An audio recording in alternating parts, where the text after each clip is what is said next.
공탁이라고 아시나요? 요즘 이 공탁 제도가 잘 활용이 되고 있는데 잘못하면 큰일이 날 수도 있다는 거죠. 돈 걱정의 고객분 중에 이 공탁 제도를 잘 몰라서 낭패 본 사례가 있어서 사례를 소개해 드리고 주의해야 할 것들을 살펴보는 시간을 갖겠습니다. 돈 걱정에 오래된 고객분 중에 건축공사를 하는 분이 공사대금 못 받은 것이 있다며 서류를 가지고 돈 걱정의 사무실에 오셨습니다.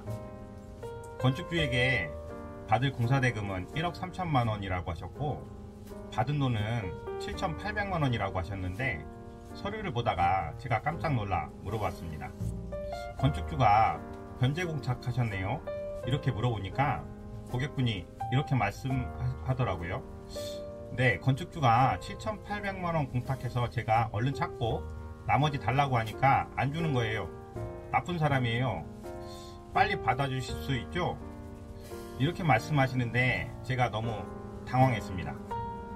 제가 난감하지만 말씀드렸죠. 사장님, 이 돈은 못 받습니다. 고객분은 난리가 나셨죠. 안타까운 상황이 발생했습니다. 여러분, 이 돈을 왜 못 받을까요? 이제 이 돈을 왜 못 받는지, 돈을 잘 받으려면 어떻게 해야 하는지 알아봅시다.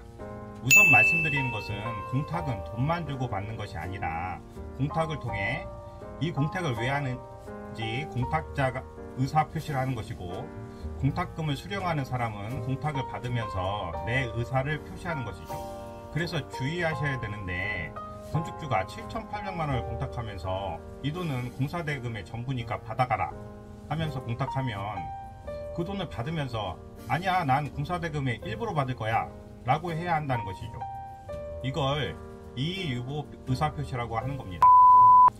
그럼 이 사례에서 어떻게 했어야 내 돈을 제대로 받을 수 있었는지 다시 살펴보죠. 건축주에게 공사대금 1억 3천만 원을 청구했는데 건축주가 1억 3천만 원을 공탁했다면 그냥 찾아오면 됩니다. 하지만 청구한 금액대로 줄 건축주가 공탁을 할 이유가 없었겠죠. 건축주가 공사대금을 7,800만 원만 공탁했다면 공탁금을 찾을 때 공사대금 1억 3천만 원 중 일부로 공사대금 7,800만 원을 찾아간다고 하고 찾아와야 나머지를 받을 수 있다는 겁니다. 만약 이의유보 의사표시를 하지 않고 그냥 찾아오면 건축주가 공탁 원인에 적은 공사대금 전부로 7,800만 원을 공탁한다는 주장을 수락한 것이 되고 그대로 법률 효과가 발생하여 공사대금 전부를 받은 것이 된다는 것입니다. 그런데 공탁금 찾으러 가면 당황해서 돈 찾는 데만 급급하지 공탁 원인을 꼼꼼히 살펴보지 않는 경우가 너무 많다는 것입니다. 심지어 채권 출심원이나 법무사 사무원, 변호사 사무원도 이를 놓치기도 해서 고객의 민원이 발생하기도 합니다. 이의유보 의사표시를 어떻게 하는지 알아보시죠. 이의유보 의사표시는 공탁자 또는 공탁관한테 해야 하고요. 어떤 방법으로 하냐면 공탁자 건축주한테 할 때는 이의유보의 취지를 통지한 후 그 서면을 공탁물 출급 청구서에 첨부하면 되고요.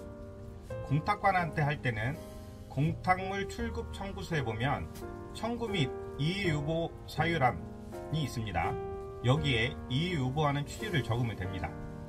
사례에서는 공사대금 1억 3천만 원 중 일부로 7,800만 원을 수령함, 이렇게 적으면 되겠죠. 앞으로 공탁이라는 것을 접할 일이 점점 많아질 겁니다.